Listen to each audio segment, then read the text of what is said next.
توافر علم کافی نہیں، 60 حدیثیں بیان فرمائی ہیں۔ دوسرا کہے تو مجھے جواب تو دینا ہے، حق کو ظاہر تو کرنا ہے، یہ دوسری وجہ ہے کہ کلام مجید نے کھائی شہا تیرے شہر و کلام و بقا کی قسم، علم ہو اور ساتھ اللہ اور اس کے رسول کا ادب تعظیم احترام ہو ہے، اور یہی امام اہل سنت میں پایا جاتا تھا۔ امام اہل سنت، امام عشق و محبت، پروانہ شمع رسالت رحمت اللہ تعالی علیہ، محدث بریلی، آپ کے بارے میں یہ جو کہا گیا کہ جس سمت آ گئے ہو سکے بٹھا دیے ہیں، یہ واقعتاً بات یہی ہے کہ جس سمت بھی آئے ہیں اس سمت سکے آپ نے بٹھائے ہیں۔ اس کی جھلک ہم آپ کو دکھانا چاہتے ہیں، سنیے، پڑھیے، مطالعہ کیجیے اور اپنے ایمان کو تازگی بخشیے۔ آپ کا جو شورۂ آفاق فتاوی رضویہ شریف، جو کہ تقریباً 30 سے زیادہ جلدوں پر پھیلا ہوا ہے، مزید اگر اس کی تصحیح کی جائے، عبارات کا مزید ان کی وضاحت کی جائے، جہاں بعض اردو عبارات ہیں ان کا بھی اگر مفہوم بیان کیا جائے تو یہ جلدیں اور زیادہ وسیع ہو سکتی ہیں اور زیادہ پھیل سکتی ہیں۔ آئیے میں جو آپ کو مثال دینا چاہتا ہوں، ایک جھلک دکھانا چاہتا ہوں، اس کی طرف آپ توجہ فرمائیے۔ چنانچہ امام اہل سنت نے فتاوی رضویہ شریف کی 9ویں جلد میں مردے سنتے ہیں یا نہیں، اس پر بڑی شاندار گفتگو فرمائی ہے، اور آپ نے ایسا ایمان افروز اس میں مواد نقل فرمایا ہے، اور آپ نے اس کی ابتدا میں لکھا ہے کہ میں نے اس کو چند تاریخوں میں رقم فرمایا ہے، اس کو تحریر کیا ہے۔ یہ تو خیر 12 دفعہ کی مثالیں اور آپ کی شان موجود ہے کہ بعض اوقات آپ نے چند گھنٹوں میں بڑی مضبوط تصانیف جو نا وہ اپنے قلم کے ذریعے کائنات کو دی ہیں۔ اللہ تبارک و تعالیٰ ان کی غلامی میں ہمیں استقامت نصیب فرمائے۔ تو 9ویں جلد میں آپ نے جو اس موضوع کے حوالے سے جس کو میں نے ذکر کیا، گفتگو فرماتے ہوئے آپ نے اس میں 60 حدیثیں بیان فرمائی ہیں۔ صرف 60 حدیثیں نہیں، دیکھیں حدیث پاک تو حدیث پاک ہی ہے،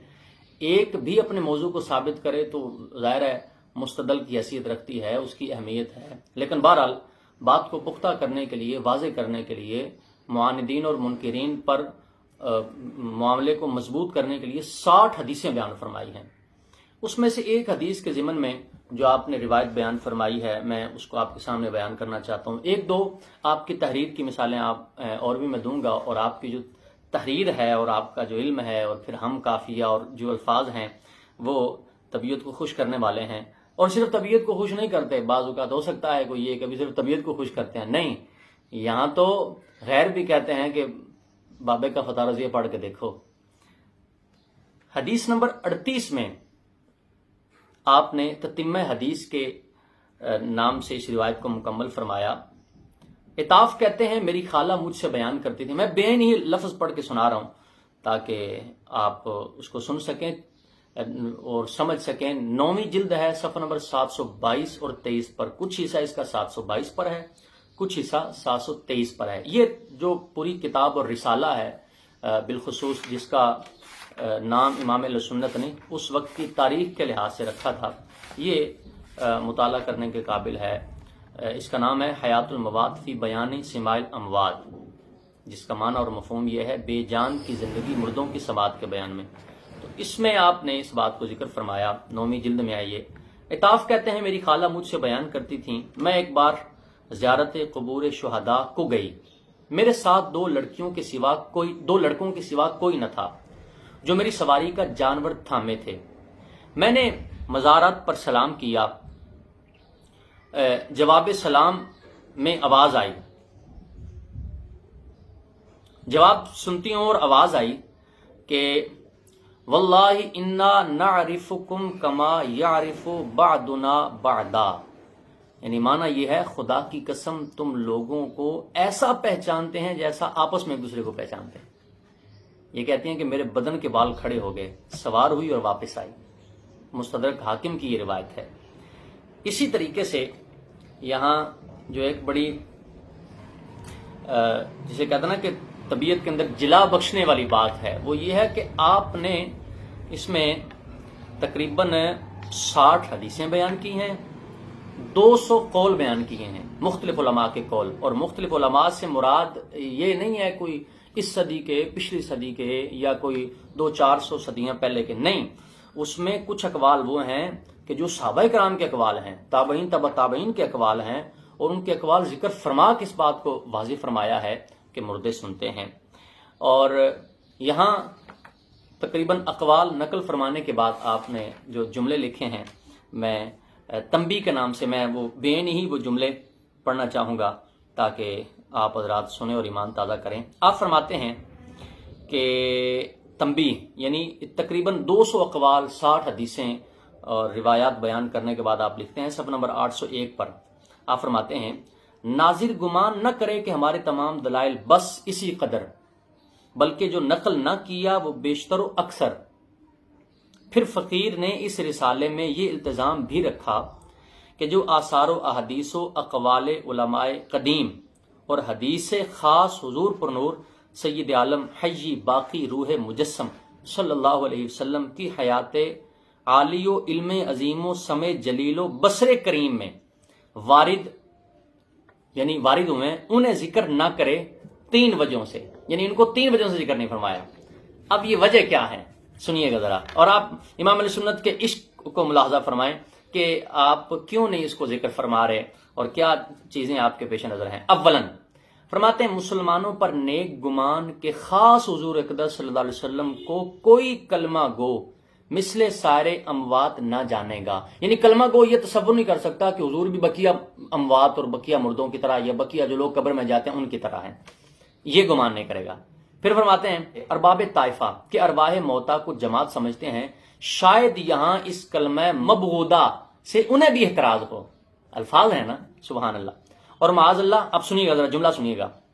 فرماتے ہیں شاید یہاں اس کلمہ مغضوبہ مبغوضہ سے انہیں بھی اعتراض ہو، یعنی ممکن ہے جو مخصوص طبقہ ہے، ارباب طائفہ ہے، انہیں بھی اس بارے میں کوئی نہ کوئی اللہ حیا دے، تو ہو سکتا ہے حضور کے بارے میں وہ جملہ نہ بولیں اور اس طرح کا تصور نہ رکھیں۔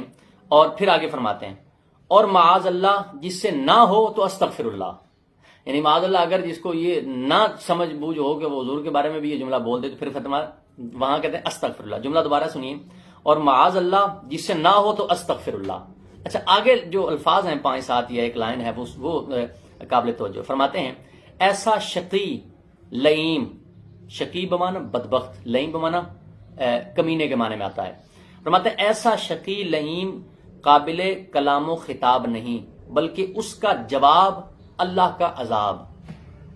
والعیاذ باللہ رب العالمین۔ ایک وجہ تو یہ، دوسری وجہ یہ ہے، فرماتے ہیں واللہ فقیر کو حیا آئی کہ حضور پر نور صلی اللہ علیہ وسلم کا نام پاک ایسی بحث لا و نعم، یعنی جو لا اور نعم، ہاں نہیں ہاں، اس سے تعلق رکھنے والی ہے، اس میں بطور خود شامل کرے کہ میں ایسی بحث میں حضور کا نام شامل کروں کہ حضور سنتے ہیں یا نہیں سنتے، یہ مجھے حیا آئی، اور پھر قسم اٹھا کے کہہ رہے ہیں کہ واللہ مجھے حیا آئی، سبحان اللہ۔ کیوں؟ اس لیے کہ آپ تو نبی پاک علیہ السلام کے بارے میں جو آپ کے اشعار ہیں، آپ کے نعتیہ کلام ہیں، آپ کا جو نظریہ ہے وہ تو کسی اور انداز کا ہے نا، تیرے خلق کو حق نے عظیم کہا، تیری خلق کو حق نے جمیل کیا، کوئی تجھ سا ہوا ہے نہ ہوگا شاہ، تیرے خالق حسن و ادا کی قسم، وہ خدا نے ہے مرتبہ تجھ کو دیا، نہ کسی کو ملے نہ کسی کو ملا، کہ کلام مجید نے کھائی شاہ، تیرے شہر و کلام و بقا کی قسم، تیرا مسند ناز ہے عرش برین، تیرا محرم راز ہے روح امین۔ تو بہرحال آپ نے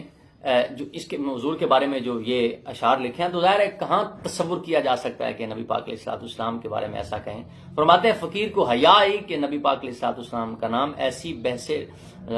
لا و نعم میں بطور خود شامل کرے، ہاں دوسرے کی طرف سے ابتدا ہو تو اظہار حق میں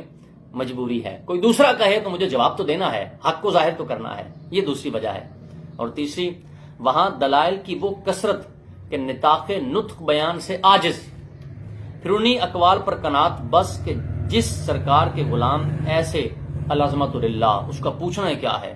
آخر انہیں یہ مدارج و معارج کس نے عطا کیے؟ اسی سرکار عبد قرار نے صلی اللہ علیہ وسلم۔